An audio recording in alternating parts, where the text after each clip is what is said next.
And welcome to the post-game Coach's Corner, coming to you live from the ACC Championship game here in Charlotte, North Carolina. I'm the coach, Dick Cox, joined by Coach Toney.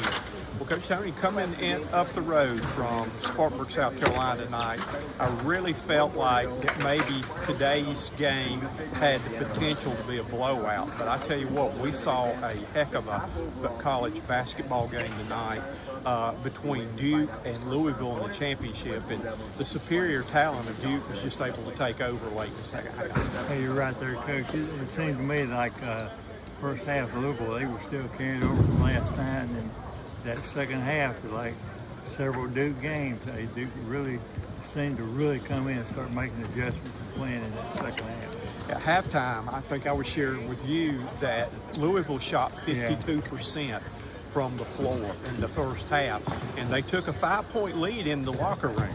And again, this was just a great game that they took it to the Duke Blue Devils, and Duke played very well too. But in the second half, John Shire talked about at halftime that he challenged his players that they needed to turn up the defensive intensity, and that's exactly what they did. I think going down, and I had a chance to ask him this question, going down the last 8 minutes of the game, Duke physically and mentally, their defense and their depth had worn out the Louisville Cardinals, and Duke was able to pull away and come away with the 73-62 win. That's right there, Coach. I was looking at the stat sheet. You know, Louisville shot 55%, and I said, you know, probably won't be that way second half, and it wasn't. It went down to 25%. It basically was a two-man effort for Louisville having to carry their scoring tonight. Again, that Terrence Edwards Jr. finished the game with 29 points, and Chucky Hepburn had 14 points. But other than that, there was not any other player on Louisville's roster that had more than 6 points. Yeah, you're right there, Coach. Like Coach Shire said, eventually, you know, the other team they play, when they're playing real good defense, they wear the other team down. Duke, on the other hand, had good balanced scoring tonight. That their leading scorer was Tyrese Proctor with 19 points. And I tell you what, he shot the ball from the perimeter probably the best he had the whole tournament tonight. That he was able to knock down 6 3-pointers, couldn't buy a free throw. From the free throw line, he went 1 for 5 from the free throw line. But his 19 points led the way, and Con Knepper for them led again a strong tournament effort. He had 18 points, and I thought some key shooting tonight from Sion James finished the game with 15 points, but that was a good 1-2-3 punch for the Duke Blue Devils, who were playing without the probably college basketball player of the year, Cooper Flagg, again for his second and a half straight game, did not play. And that's what really impressed me with this Duke team tonight. They've got the #1 player in the nation that did not play the last 2 games of this tournament and still were able to do the things they did. And I think it's just a showcase. This team's got a lot of talent on it, and everybody's been focusing on Cooper and did not realize that they've got 3 NBA lottery picks on this team. And I think what's going to help Duke also down the stretch too is, you know, their depth and being able to get those kids some extra playing time in the tournament, which maybe throughout the year they didn't play as much because of Cooper in the league. And I told you this coming up here, I called the shot who the MVP of this tournament was going to be if Duke won the game. Again, and I asked him about this tonight, that everybody in America knew that a Duke freshman would be the MVP of the ACC tournament, and that Con Knapple sure didn't let him down tonight. He kind of chuckled on that. He liked that right there, though. Did not let them down. That he stepped up, had 28 points in the game against Georgia Tech, had some key baskets and scoring last night in the game. Hit a big 2 free throws at the end of that game. But he emerged as John Shire said, he was our go-to person. And he, as a freshman, and he took that role, and he got my vote, even though I didn't have one, for the MVP of this tournament, though. But I think that he really showed what kind of player he is. Absolutely. Their coach, you know, especially against the press, you know, they try to get the ball to him, he'd get fouled, he'd be on the free throw line making 2 free throws, or he would be driving the ball and finishing strong around the basket. And also, he's not a very bad outside shooter. And I like what John Shire said, too, telling his players that, the guys have stepped up and really in a big way. Just keep doing the simple things that you always do, and the big plays will come into play for you. And that's what they did. They played their game like they always did. That's what they talked about. We didn't do anything any different. We played our game, and we played together as a team and just had the opportunities to take that big shot, make that big free throw in this situation. And again, Duke's going to be a tough out in the NCAA tournament. They would be a tough out with the team that played here and won the championship tonight.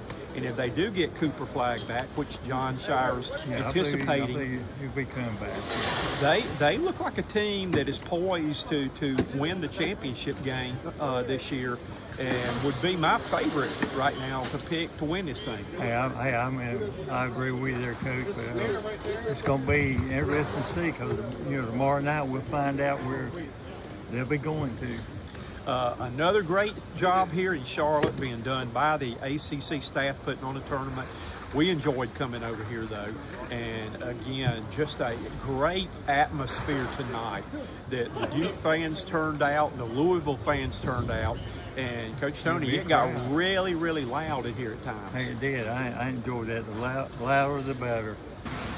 Congratulations to Coach Pat Kelsey and his Louisville Cardinals. Pat was the conference coach of the year, but Louisville had a great year. We wish them well as they go on to play in the NCAA tournament. It's going to be kind of interesting to see. And this question was brought up to John Shire about 3 teams from the ACC. Do you see any others getting in there? Coach, I think there may be a possibility of at least one more team, but who that team's going to be, I don't know. It may be Wake Forest, SMU, or North Carolina. Let me rephrase that. Do you think any other teams deserve to be in it other than the 3 that were the 3 teams, the Duke Blue Devils, Clemson, and Louisville? I agree with you. I think that's the 3 teams. I think the conference was down a little bit this year, and I don't think politics ought to step in and put some other teams in there that have no as a business result, I think that's going to help the ACC, maybe SEC getting them, maybe a couple of extra teams in there. So ACC not getting them. So we will see. We'll see what happens, though. But again, congratulations to John Shire. He was always one of my favorite players at Duke. He stepped in and done a great job as coach of Duke. I loved seeing his little family, his little son wearing his number 30 John Shire jersey. He had on his jersey that his father wore, and his daughter. They were collecting all the confetti. They left some for this cleanup crew to get this in here doing it now, though. But John took the net over, let them play with the net when he cut it down. But great to see the family atmosphere with Duke basketball. Yeah, it's great getting those nets cut down. Reporting for Cox Sports Broadcasting and Lindy Sports, he's Coach Toney. I'm Coach Cox. We'll see you on down the road. March Madness is here, and we'll be bringing you some more March Madness hopefully next weekend. Goodbye, everybody. Good morning. You got to coach the right guys. And you got a special group, man. They're connected, they're tough. Every time you're on Colorado, they come right back and they show incredible fight, incredible heart, and that's what they did tonight. Speaking of heart, Tyrese Proctor had an amazing game. He had his career high with 6 threes that he made in his ball game. You said that he needed to erupt on the offensive end. He did so many things well throughout this tournament to show that we can do it.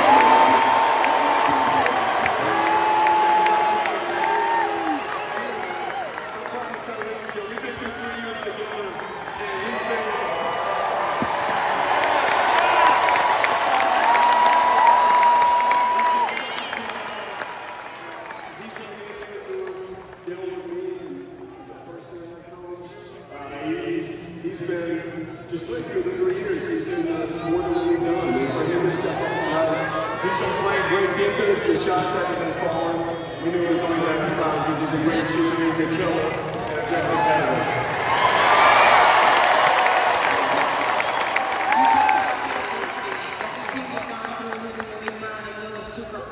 You said if this team shows up, their heart, they're competitive, and this is a brotherhood. Can you describe just what you've seen in going through this tournament and how each person has stepped up? Well, really, I could go through any game this season, and everybody standing behind me has stepped up and contributed to winning in a big way. And tonight was no different. It was no different. And for Coop being out, Malik being out, obviously there are 2 key guys, but so many guys just made winning plays, and that's been the story of this team. And also guys are genuinely happy for winning another. You know, they're connected, man. It's not fake, it's real, and I'm lucky to coach them. Well, the regular season champs and now the ACC tournament.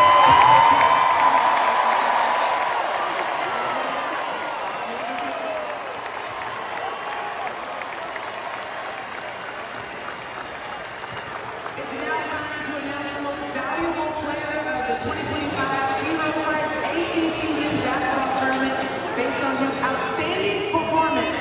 This week, the most valuable player award goes to Toney.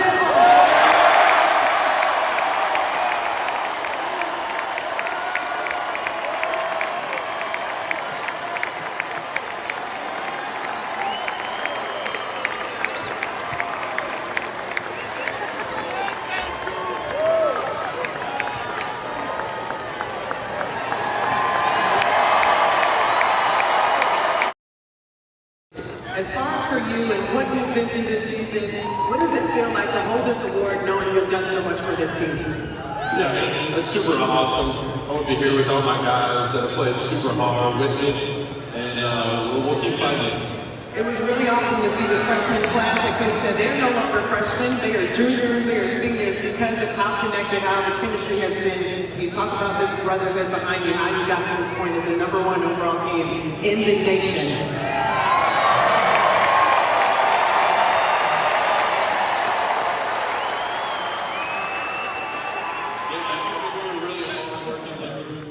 We stick together when it gets tough, and we're going to keep sticking together in the tournament. There's plenty of work to be done, but just understanding the brotherhood as well, and you talked about how many different things that you guys have been able to do throughout this season, but how special is it to now know that you are the regular season champs as well as the ACC tournament champs in your very young career? Yeah, we got 2 down and 1 to go.